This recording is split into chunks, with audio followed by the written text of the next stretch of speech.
Have you ever noticed how some people seem to be bothered by your presence even when you don't say a word? It's not something explicit. There are no attacks, no insults, no open conflict. But there is an unease, a look that avoids, a smile that doesn't reach the eyes, a tension in the air that you sense but no one dares to name.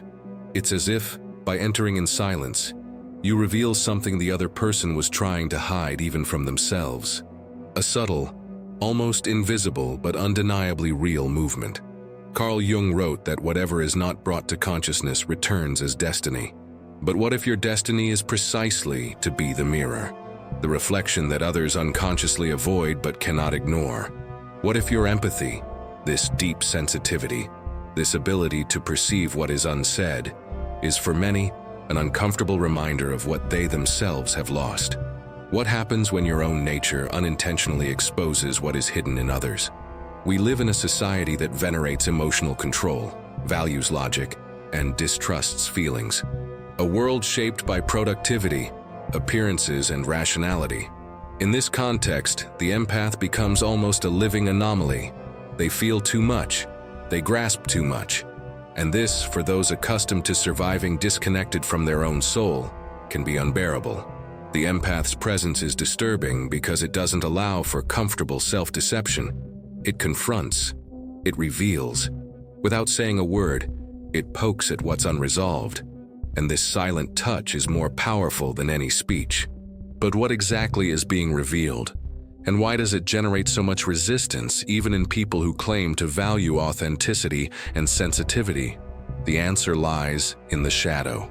That part of the psyche that Jung described as the repository of everything we cannot bear to admit about ourselves. There lie our shame, trauma, frustrations, hidden desires, and unresolved fears. Jung called shadow everything we reject in ourselves: fears, desires, impulses, unprocessed pains, everything that doesn't fit the idealized image we create of who we are. And what happens when someone, even unintentionally, illuminates these hidden parts? The shadow reacts, and reacts strongly.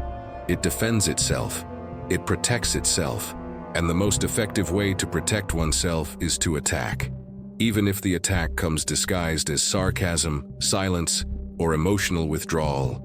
This is why the empath, the one who connects, who welcomes, who perceives, often finds themselves embroiled in subtle but emotionally exhausting dynamics. They attract both admiration and hostility. They are simultaneously sought after and avoided. They want their light, but they can't stand what that light exposes. It's as if people want the heat of the flame, but not the clarity it emanates. And this isn't an external drama. It's a profound psychological phenomenon that escapes common rationality. True empathy, the kind that isn't performative but visceral, has archetypal power. It evokes the self, the archetype of wholeness, of the union between the conscious and the unconscious. And for those who still live fragmented, this presence is both seductive and threatening. The self is everything the person isn't yet, but intuits they could be. Therefore, when encountering someone who lives authentically, who feels deeply, the unconscious reacts with conflict. You may have noticed this. You walk into a room, you're kind, respectful, sensitive, and yet some people shut down. Others make jokes that mask their discomfort. There are those who compliment you but then immediately diminish something you said. Micro-expressions, ambiguous comments, a kind of strange energy that you absorb before you even understand it. Your body picks up on what your rational mind hasn't yet managed to name, and little by little, you begin to sense something is wrong, but no one will confirm it to you. You start to question yourself. Did I do something wrong? Am I overreacting? Am I really too sensitive? And that's where the danger begins. Because when the empath begins to doubt their own perception, they open the door to self-sabotage, to guilt, to disconnection from themselves. They begin to believe their sensitivity is a flaw, when in fact it is their map, their gift, their compass. But what if the problem was never you? What if what causes discomfort in others isn't your intensity, but their inability to deal with their own superficiality? Jung said that every encounter between two people is like the contact of two chemical substances. If there's a reaction, both are transformed. The empath's presence causes reactions because it stirs internal structures that were dormant. It stirs up what was stagnant. And this can be frightening for those not ready to change. You become a catalyst for a process the other didn't ask for, but which your soul recognizes. And since almost no one is prepared to face their own shadow, the reflection becomes the villain.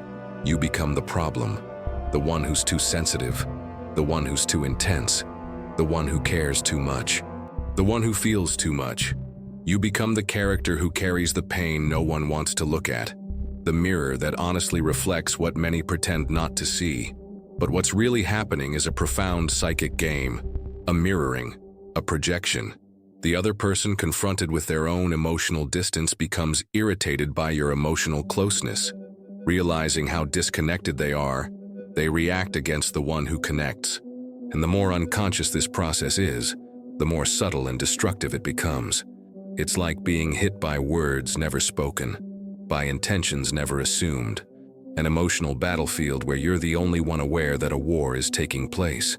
The empath finds himself trapped in relationships where he is simultaneously praised and sabotaged, where he is desired and rejected, where he is sought out in times of crisis, but ignored when he offers his vulnerability. And all of this generates a type of exhaustion that isn't physical, it's psychological. An emotional erosion that erodes his sense of self-worth, a profound loneliness, even when surrounded by people. Because it's not physical presence that fulfills, it's the recognition of the soul. And that, unfortunately, is rare. But there is a choice, a turning point, a moment when the empath realizes that their light is not a problem, that their intensity is not a mistake, that their feeling is a gift, and also a responsibility. The responsibility not to diminish themselves to fit in with the discomfort of others. The responsibility not to blame themselves for what they've only revealed. To not carry the weight of reactions that don't belong to them. To not try to become colder, just to be accepted. Jung said that we don't become enlightened by imagining figures of light, but rather by making darkness conscious. And the empath is often this figure who makes darkness visible. They didn't choose this role, but they carry within themselves the courage not to run away from what they feel. And so, without knowing it, they become an agent of transformation, a kind of silent guide in a world that fears feeling. But guiding requires strength, and it also requires protection. But transformation comes at a cost. And the question that echoes is, how long will we bear this cost? How long will we be the mirror others avoid? How long will we allow the gift to become pain? How long will we remain silent so as not to disturb? How long will we deny our own truth so as not to awaken the shadows of others? There is a limit. And that limit begins when the empath finally recognizes themselves, not as a burden, but as light. The answer will come. But first, we must face a deeper truth, that there is a repeating pattern, a silent dance between empathy and resentment. And to break this cycle, we must understand its origins, its emotional roots, its unconscious dynamics, its symbolic value. Because only those who understand the cycle can break it. Because maybe the next step isn't feeling for others, but finally, feeling for yourself. There comes a time when you begin to notice that certain relationships aren't just draining, they are strangely disconcerting. They repeat themselves, change faces, but maintain the same plot. And no matter how much you change, mature, or become silent, something about them remains wrong. It's not about explicit disagreements. It's about a subtle sense that something wrong is being projected onto you. A malaise that has no name but carries weight. A feeling that on some level, you're paying the price for something you didn't do. You notice this when, after a date, you feel drained, as if you've left a part of yourself with the other person. Or when trying to share something profound, you're met with an uncomfortable silence, a joke that diverts the subject, or a look that seems to silently judge you. It's in these moments that your intuition starts to scream, even as reason tries to calm it. And then you start to ask yourself, why does this happen?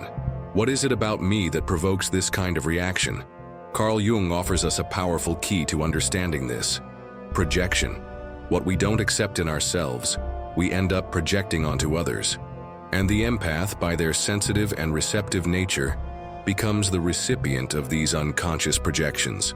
They're not just someone who feels, they're someone who, without realizing it, becomes a mirror of other people's shadows.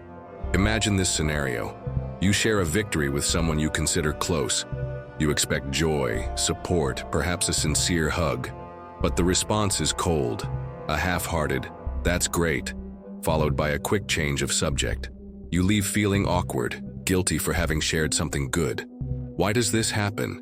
Because your light has activated something in the other person that they themselves don't recognize.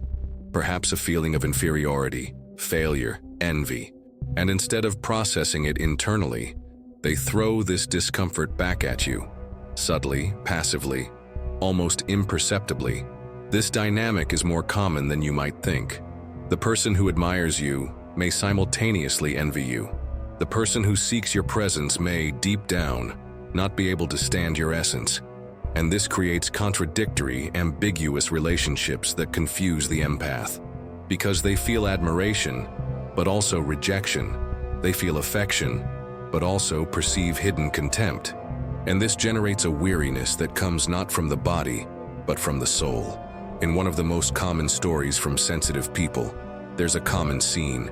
The moment someone, after opening up, is called too intense, too sensitive, dramatic. The problem wasn't what they said, but the fact that they deeply felt something the other person refuses to feel. By expressing their pain honestly, the empath reminds the other person of the pain they've buried. By talking about their emotions, the empath confronts the other person with their own disconnection. And what happens when we're confronted with what we've repressed? We defend ourselves. And the quickest form of defense is an attack disguised as criticism, irony, or sarcasm. The person isn't rejecting you. They're rejecting what you awaken in them. They're rejecting their own vulnerability. But you're the one who feels the impact of this. This kind of dynamic isn't just frustrating, it's dangerous. Because by being constantly criticized for how they feel, the empath begins to mold themselves. They begin to hide what makes them unique. They become quieter, more cautious, more fearful, and little by little, without realizing it, they dim their own light. Not because they've stopped feeling, but because they're tired of being punished for it. This adaptation has a name: self-abandonment. It's the moment when you stop being who you are in order to be accepted. You start to mince words, avoid profundity, laugh at hurtful jokes, tolerate silences that hurt, all to maintain relationships that, deep down, are consuming you. And the more you give in, the more the other projects. The more you hide, the more the other dominates. It's a cycle, and cycles, if not broken, become destiny. There's a quote from Jung that says, "Until you become conscious, the unconscious will direct your life, and you will call it fate." And perhaps this is the greatest warning for the empath. If you don't realize what's happening, you will be repeatedly hurt by dynamics that aren't yours, but have become yours through lack of awareness. It's not about guilt, it's about lucidity. When you understand that the resentment you receive isn't about who you are, but about what you awaken, something changes. You stop defending yourself. You stop trying to be understood by those still at war with themselves. You stop asking for love where there's only need, and you finally start protecting yourself. But this protection isn't a wall. It's not coldness. It's clarity. It's the recognition that you no longer need to place yourself where your soul isn't welcome. That you no longer need to apologize for feeling. That your worth doesn't depend on someone else's ability to see. And this is where the true turning point begins. When the empath stops being merely a mirror and becomes a source of their own truth, of their own emotional integrity. When, even in the face of subtle rejection, they remain whole. When they understand that the pain they receive is not personal, but symbolic. It is part of a battle the other person is waging with their own soul. At this point, the empath begins to develop something rare: discernment. They begin to recognize emotional traps before they are ensnared by them. They learn to listen not only to what the other person says, but also to what the other person avoids saying. They learn to recognize when they are being manipulated, used, or diminished. And instead of reacting with pain, They respond with presence, with lucidity, with distance if necessary. And the most curious thing, when empaths stop molding themselves to please, many distance themselves, because they can no longer project onto them, because they can no longer control them. And this distancing, which once caused pain, now brings peace. Because the awakened soul stops seeking love where there is no reciprocity. It begins to honor its own energy. But not everyone will leave. Some will remain. And those who remain, even when you show your full self, are the real ones. They are the ones who aren't afraid of depth, who don't project but share, who don't feed off your light but shine alongside. The process of recognizing projections is painful. It requires courage, because it's easier to believe that the problem is always within us, that if someone rejects us, there's something wrong with us. But the truth is more complex. Sometimes rejection is a reflection of the other person's fear of facing themselves. And when you understand this, you begin to walk more lightly. You begin to choose more consciously. You begin to build relationships where your empathy isn't used, but respected. Where your depth isn't feared, but welcomed. Where your presence doesn't bother, it inspires.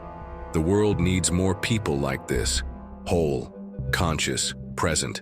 But to get there, you have to go through a journey, through the pain of realizing that not everyone will see you with an open heart, through the frustration of knowing that some relationships were built on projections, through the grief of leaving behind people who don't know how to love who you are, and yet continue. Because the awakened empath isn't someone who feels everything all the time. There's someone who has learned to feel without getting lost. And maybe, just maybe, this is the lesson that the other, even projecting you, most needed to learn.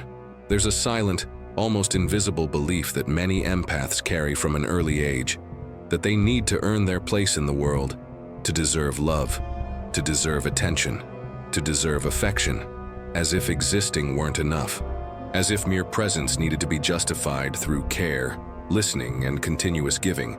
The problem is that this kind of belief doesn't arise out of nowhere. It takes hold in early relationships, in micro-expressions of rejection, in hurtful silences, in conditional praise, and little by little it becomes law within the unconscious.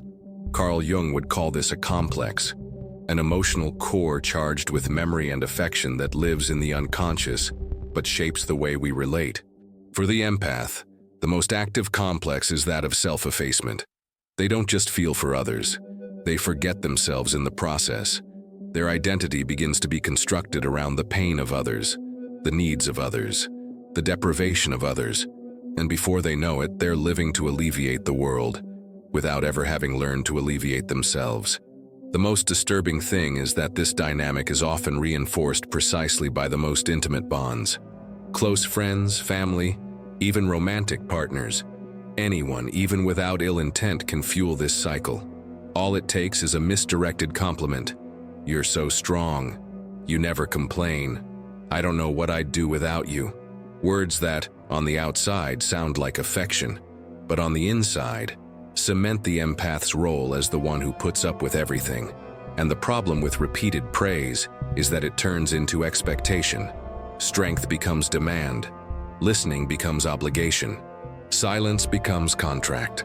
How many times have you put aside your own needs to attend to someone else's? How many times have you silenced a truth to maintain harmony? How many times have you smiled, even though you felt a heavy weight inside? These small internal betrayals, when repeated, build a pattern, and emotional patterns, if left unchecked, become invisible prisons. But what keeps this prison active? Why is it so difficult to break this cycle of self-abandonment disguised as kindness? The answer lies in one of the most powerful psychological mechanisms, unconscious reinforcement. Every time the empath denies themselves and is praised for it, the complex grows stronger. Every time they are recognized for enduring more than they should, the wound deepens. Love comes as a reward for renunciation, and this association becomes dangerous. This is where many empaths become martyrs, not out of spiritual calling, but out of emotional conditioning. They begin to believe that pain is part of the path, that limitless surrender is proof of nobility. But where is it written that love requires suffering? Who said being good is synonymous with constantly getting hurt? What if you had learned to believe that your worth comes from how much you endure, rather than how much you feel? That your light lies in tolerance, not expression? That your strength lies in silence, not truth? These questions aren't simple. They touch deep places, because they require you to look at your own story with new eyes, to reinterpret memories, to accept that much of what you thought was love was control. That much of what seemed like affection was dependence in disguise. Perhaps you remember times when you were praised for being mature for your age, or too selfless. But no one asked how you learned this so early, how much pain you had to hide to be seen as balanced, how many limits you had to ignore to remain useful. The origin of this precocious maturity is often a childhood marked by emotional role reversal. Empaths didn't just learn to feel, they learned to protect others before they even understood how to protect themselves. A common scene among empaths is this. A person approaches, carries their pain, their emotional mess, their anguish, and pours it all out unfiltered. The empath welcomes, listens, guides, holds. But when they're the one in need, when they're the one breaking, the one screaming, the one bleeding, the silence, the absence, the discomfort, as if their pain didn't fit in the same space that welcomed the others. Have you ever experienced this? Have you noticed that reciprocity doesn't always exist? That the same depth you offer isn't returned? This is no coincidence. It reflects a hidden dynamic. The empath becomes functional to the other, but invisible as an individual. Jung spoke about the persona, the social mask we wear to live in society. The problem is when this persona becomes the only possible face. When the empath takes on the persona of the caregiver, the understanding, the strong, and can never shed it, because they fear that by showing their flaws, they will be abandoned, because they have learned that love is conditional. But what if you depersonalized yourself for a moment? If you dropped the "it's okay" mask and said what you really felt, what do you think would happen? The fear is that everything would fall apart, that bonds would break, that the other person wouldn't be able to handle it. And this fear is well-founded because it often happens. But the real question is, what kind of bond is this that only exists when you nullify yourself? The pain of discovering that many relationships are based on edited versions of yourself is heartbreaking, but it's also liberating. Because only when you see this clearly can you begin to build something real. Relationships where you don't need to be a filter, a protector, or a therapist. Where you can simply be, in your entirety, in your sensitivity, in your raw truth. There's a loneliness that arises when you stop fitting into expected roles.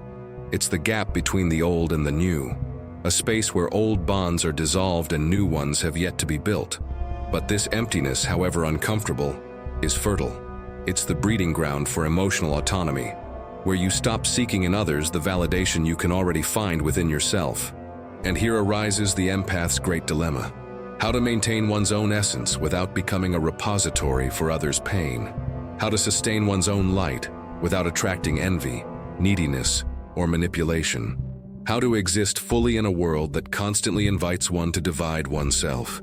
The answer may not lie in changing the world, but in changing yourself, in re-educating your unconscious, in noticing your body's signals when something is wrong, in recognizing repeating patterns, in understanding that you don't have to give yourself away to be loved, that you can be whole and still worthy of affection.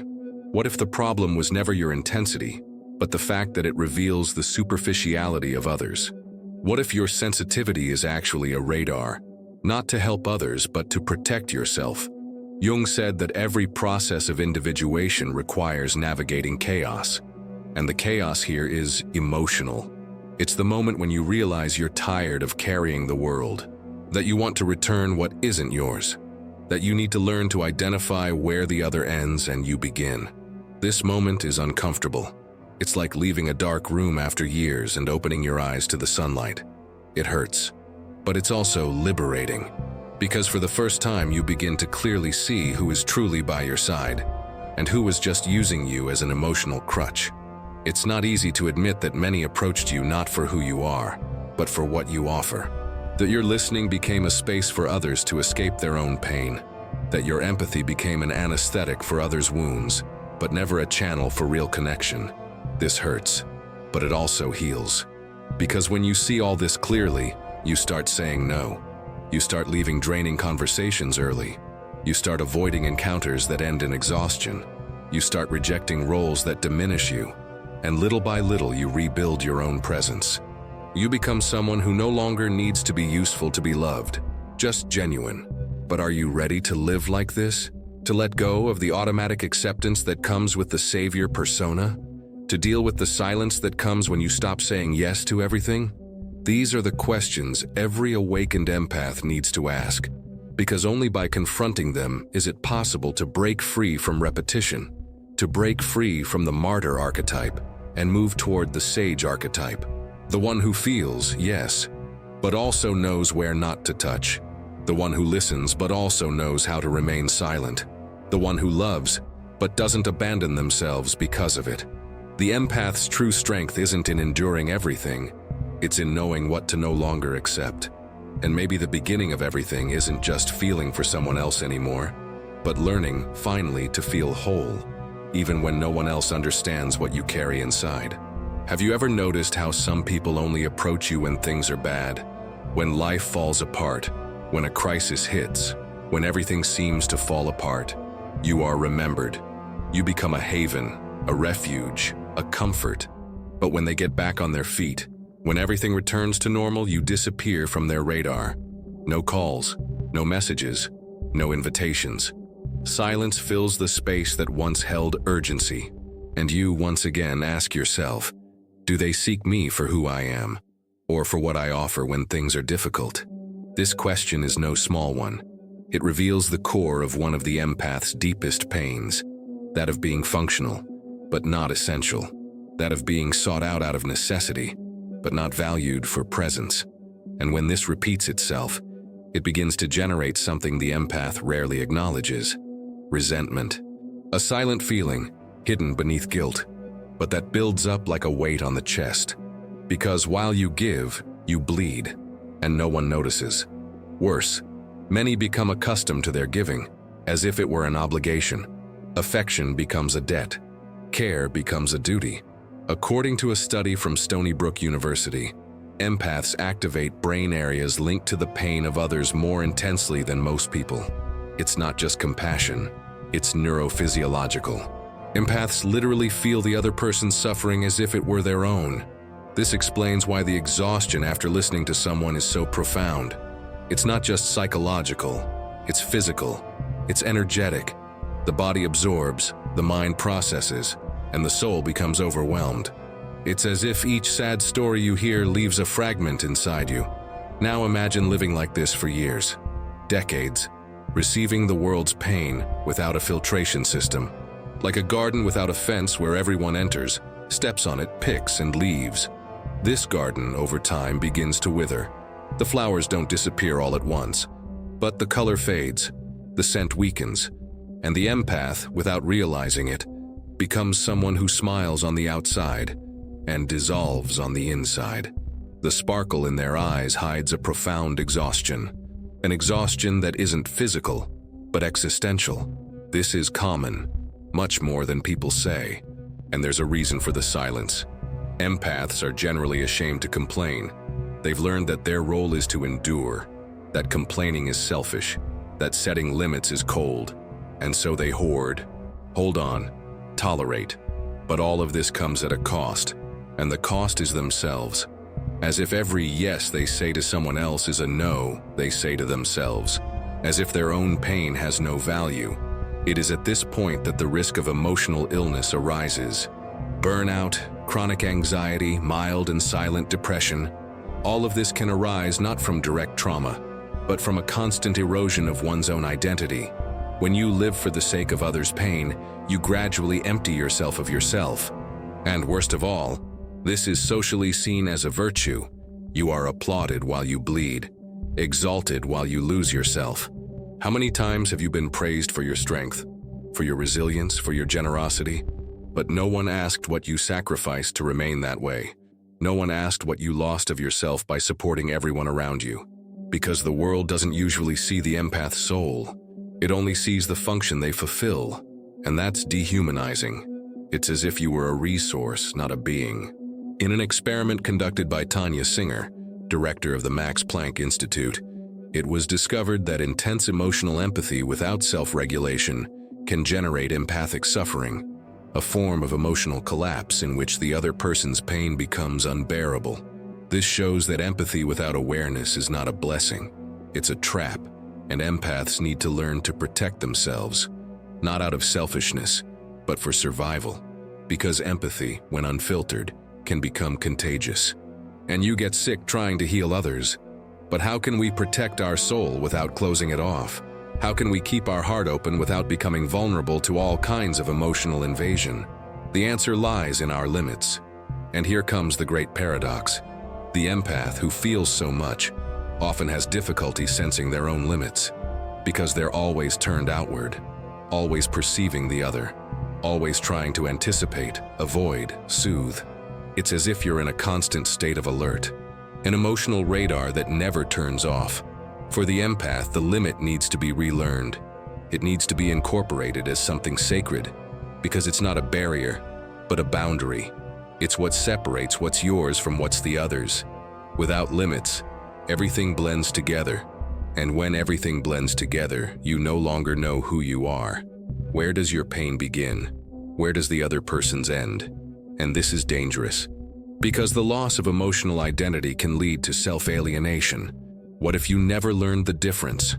There are empaths who have spent their entire lives carrying guilt that isn't theirs, feeling anguish they didn't originate in, trying to solve problems that weren't theirs. And when they finally understand this, they feel anger, a righteous, legitimate anger, but one that is also accompanied by sadness. The sadness of realizing how much they've lost trying to save others, and how much they've been manipulated in the name of love. But it's not too late. It's never too late to return to yourself, to start over, to reshape the contours of your own soul. Jung said that individuation begins when the individual differentiates themselves from the crowd, when they begin to hear their own voice amidst the collective noise. The empath needs this. They need to learn to listen to themselves with the same dedication they listen to others. They need to relearn how to say, "This is not mine," and return what doesn't belong to their story. Have you ever tried? Have you ever listened deeply to yourself? Have you ever given yourself time to feel without guilt? Have you ever said no without justifying yourself? Have you ever left a place where you felt unseen? Have you ever chosen yourself, even knowing it might disappoint someone? If not, why not now? These are small internal revolutions, and they are what build the foundation of a conscious empath, one who hasn't stopped feeling, but has learned to select, who hasn't shut down but respects themselves, who hasn't lost their sweetness, but no longer accepts being exploited, who has understood that boundless compassion becomes servitude, and that service without conscience is purposeless sacrifice. There's a quote from Clarissa Pinkola Estes that says, "You can't make your heart a road where everyone passes." This is especially true for those who feel too much. Your heart isn't an escape route from the pain of others. It's a temple, and temples need silence, care, presence, choice. Imagine for a moment that you're standing in front of a mirror, but not an ordinary mirror, a mirror that shows not your face but your energy. What would you see? A luminous, vibrant, living field, or something dim, fragile, opaque? This image speaks volumes. It reveals how much of your light still belongs to you, and how much has been given away without return. And, most importantly, it reveals where your healing begins. Now imagine rebuilding that. Imagine learning to care for yourself with the same intensity with which you care for others. Imagine redefining your bonds, not based on the other person's needs, but on the truth of the encounter. Imagine saying yes only when your whole body says yes. Imagine choosing not to be available all the time. Imagine having the courage to disappoint someone who only knew how to love you in your absence. This is not coldness. This is healing. This is integrity. Because the healed empath isn't the one who feels less. It's the one who feels wisely, who knows when to open up and knows when to close down, who recognizes that their sensitivity is a gift, but that every gift needs direction. And direction requires awareness, requires pause, requires self-listening. And maybe that's what you need right now. Direction, clarity, courage to step out of the automatic mode of blind giving and enter a new state of consciousness. A state where you are a subject, not just a response. Where you are a presence, not a function. Where you are whole, even if it means disappointing those who only wanted half of you. Are you willing to live like this? Because this choice has a price, but it also has a name: freedom. And perhaps the empath's true freedom lies not in feeling everything, but in finally feeling themselves with the same depth they've always felt the world. There's a silent turning point in every empath's life. It doesn't arrive with fireworks or grandiose words. It begins with fatigue, a different kind of fatigue. Not the kind that can be resolved with rest or vacation, but a fatigue of the soul, an exhaustion that comes from carrying burdens that aren't yours for too long, from smiling out of politeness, from listening out of obligation, from welcoming even when your own body is asking for space. This fatigue is the beginning of something new. It's the beginning of lucidity. But this lucidity doesn't come lightly. It comes with painful truths. It comes with a mirror that doesn't distort, that accurately shows the wounds opened by years of silence and excessive giving. Lucidity isn't pleasant at first. It's uncomfortable because it forces you to see what you've spent your life avoiding, how much you've lost yourself trying to maintain relationships that didn't see you, how much you were called excessive for simply feeling, how much you adapted, silenced, softened your presence so as not to disturb.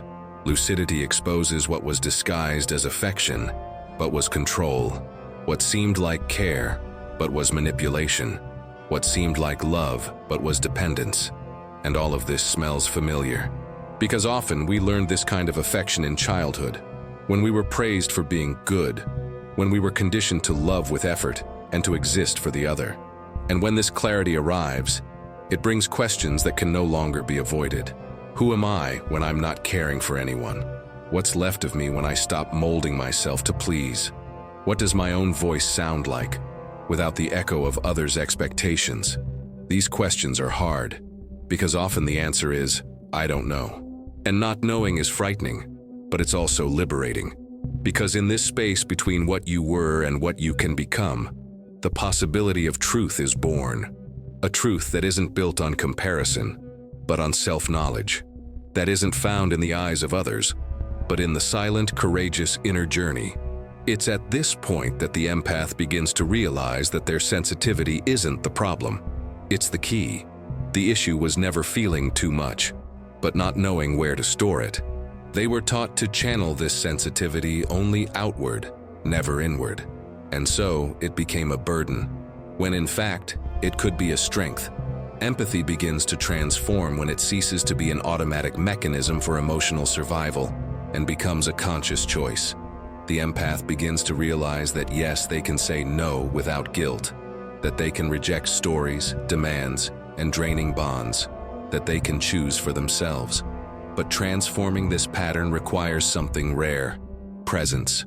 Being present within yourself, observing without judgment, recognizing your own limits, your own fears, your own emptiness, understanding that the habit of caring for others before yourself was a way of asking for love without appearing needy.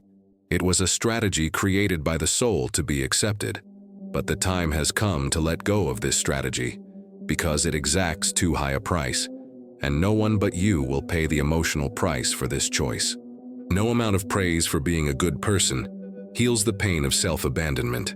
Many people around empaths don't know how to deal with their change. They were accustomed to constant giving, always available listening, and unconditional acceptance. And when the empath starts saying no, setting limits, choosing silence, these people feel betrayed, as if they've lost a benefit. But what they've actually lost is unlimited access to a soul that should never have been open territory for others. The empath ceases to be an emotional resource, and that bothers them. It really bothers them. This is where the empath finds the first great test of the new phase: to continue being light, even when it bothers; to continue being true, even when it disappoints; to continue being whole, even when it scares those who only knew how to relate to parts. And this isn't easy, because there's a deep fear of being alone, of being rejected, of being seen as selfish. But what the empath needs to understand is that the solitude of authenticity is infinitely lighter than the company of falsehood. Forced presence is more draining than sincere absence. In this process, the empath begins to revisit their relationships. Some will strengthen, others will fall. And this is natural, because when you shift your frequency, everything around you begins to vibrate differently. What no longer resonates moves away, and what was hidden emerges. Masks fall, intentions become clear, and this clarity, though painful, is liberating, because you finally stop living in the realm of doubt and begin to inhabit the realm of truth. And truth, however raw, always heals more than the comfort of illusion. This truth also shows that many of the conflicts empaths experience are not their own. They are projections. They are shadows the other person doesn't want to see in themselves, and that find a safe place to vent in the empath. Suppressed anger, unresolved frustration, unacknowledged envy. All of this can be thrown at the empath because they absorb it, try to understand it, try to justify it.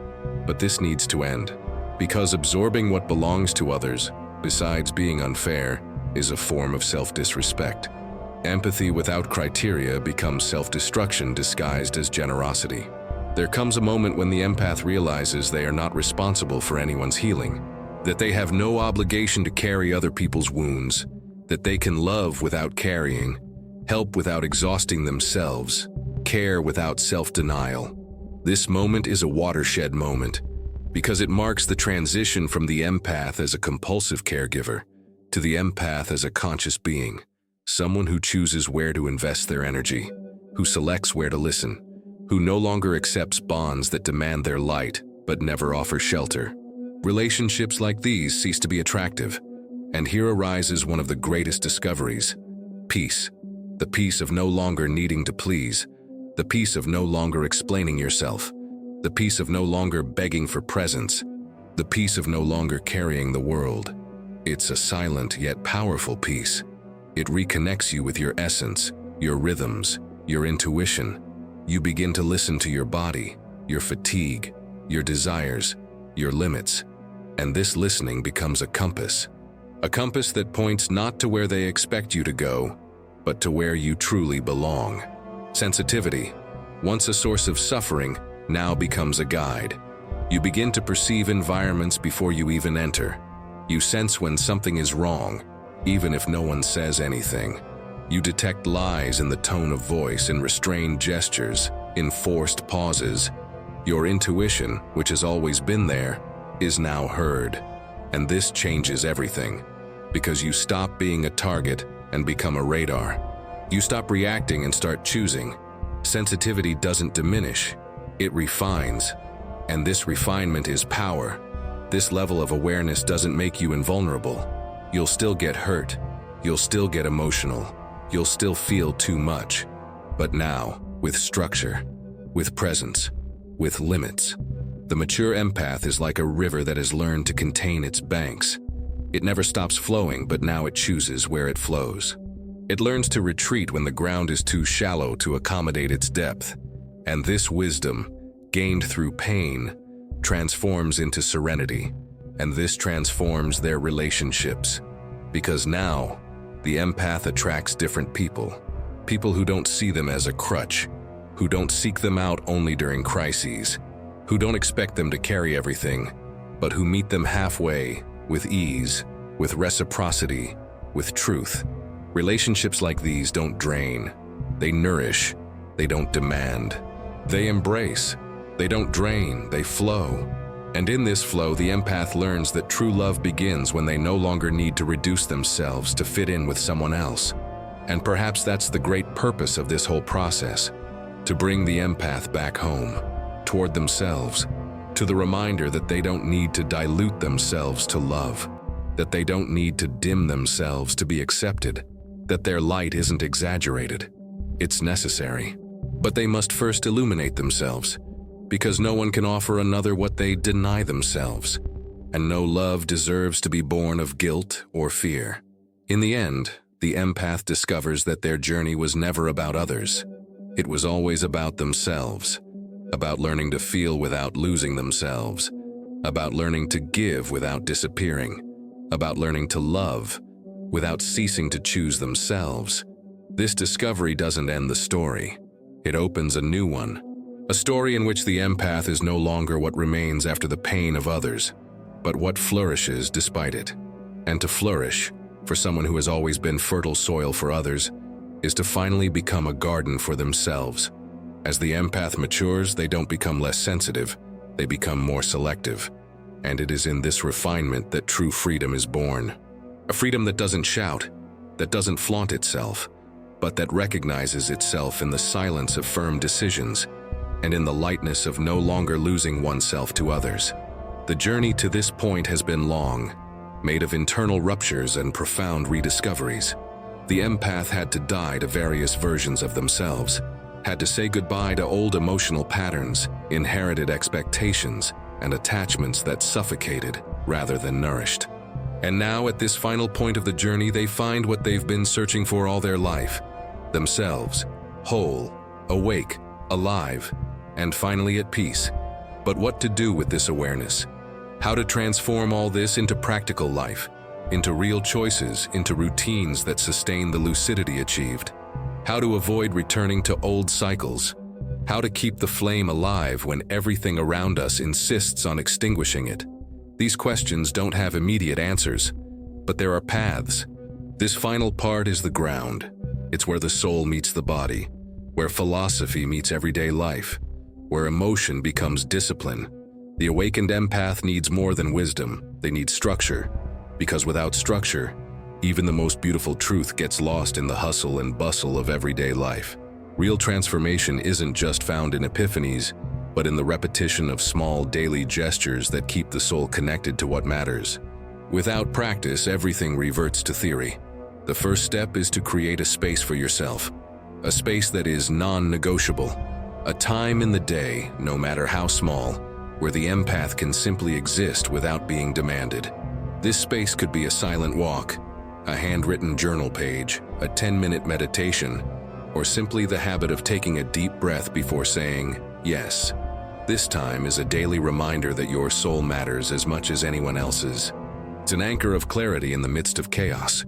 Over time, this space becomes an altar, an intimate place where the soul rests, listens to itself, and regroups. The second step is the emotional filter. This means learning to discern between what is yours and what belongs to others. A simple and practical technique is to ask the silent question when faced with any discomfort. Is this mine? If the answer is no, return it. Mentally, energetically, symbolically, but return it. The empath no longer needs to be a repository for the pain of others. They can and should choose what they receive. Another complementary exercise is to ask, does this strengthen me or fragment me? Sensitivity needs criteria to flourish. The third step is to set clear boundaries. This isn't about being rude, it's about being honest. Clear, firm, and kind communication can save your energy from being wasted on draining relationships. Learning to say "I can't right now," "this is bad for me," or simply "no," is an act of self-love that needs to be practiced daily. Write down your boundaries, verbalize them, reinforce them. Every time you honor your boundaries, you teach the world how to be treated. And the world, little by little, learns. But even when it doesn't learn, you learn to protect yourself. The fourth step is to cultivate nourishing bonds. Reevaluate those around you. Make an honest list. Who truly listens to you? Who respects your silences? Who doesn't make you feel like you have to constantly prove yourself? These people are rare, but precious. Invest in them. Give time, attention, and truth to those who vibrate on the same frequency. The awakened empath doesn't need many. They need true ones. And sometimes these bonds aren't found. They're built with time, with presence, with mutual vulnerability. The fifth step is to take care of your body. This may seem obvious, but many empaths live disconnected from their physical bodies. They sleep little, eat poorly, breathe shallowly, and live tensely. The body is the channel through which their intuition manifests. An unbalanced body confuses the mind and disorganizes emotions. Stretch daily, eat consciously, drink more water, move, touch the ground with your bare feet, reconnect with matter, create rituals to reconnect with your body. Empaths who take care of their bodies strengthen their souls. The sixth step is to name what you feel. Empaths often feel too much, but don't know how to name their emotions. This creates internal confusion. Start naming what you feel: fear, guilt, anger, joy, anxiety, desire, longing. Naming is giving form, and what has form can be understood. Naming is the first step to healing. A good practice is to write daily, "Today, I feel," and let the words reveal what was previously just a feeling. The seventh step is to make solitude a temple. Chosen solitude is not a punishment, it is a blessing. It is in solitude that the empath replenishes himself. Don't run away from your company. Learn to be alone without feeling empty. Create rituals that celebrate your own presence. Drinking tea at sunset, listening to music that touches your soul, writing letters that will never be sent. Solitude is not absence. It is amplified presence. In it, you hear yourself without noise. In it, you remember who you are. The eighth step is to serve consciously. The empath doesn't need to stop serving, but now they serve judiciously. Serve where they are useful, where they are well received, where there is exchange. Stop giving yourself to those who don't want to be saved, to those who don't see your worth, to those who only show up when you need them. Give wisely. Helping isn't about sacrificing yourself. It's about reaching out without losing your footing. Service without conscience becomes servitude. The ninth step is to seek knowledge. Sensitivity needs intellect to avoid becoming chaos. Study psychology, philosophy, spirituality. Read about limits, connections, and self. A conscious empath is one who transforms sensations into wisdom. The more you know yourself, the less you will be manipulated by others. Knowledge is a shield. It's a mirror. It's a compass.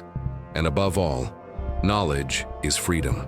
The 10th step is to forgive yourself for having accepted less than you deserved, for having remained silent when you should have shouted, for having loved someone who didn't see you, for having stayed where you no longer fit, for having annulled yourself in the name of empty bonds. Forgiveness isn't forgetting, it's embracing. It's looking at the past with compassion. It's understanding that you did the best you could with what you knew at the time, and that now you know more. Forgiveness doesn't erase the pain, but it allows it to no longer dictate your steps. Finally, the 11th step is to commit, not to others, but to yourself, to your truth, to your light, to your depth.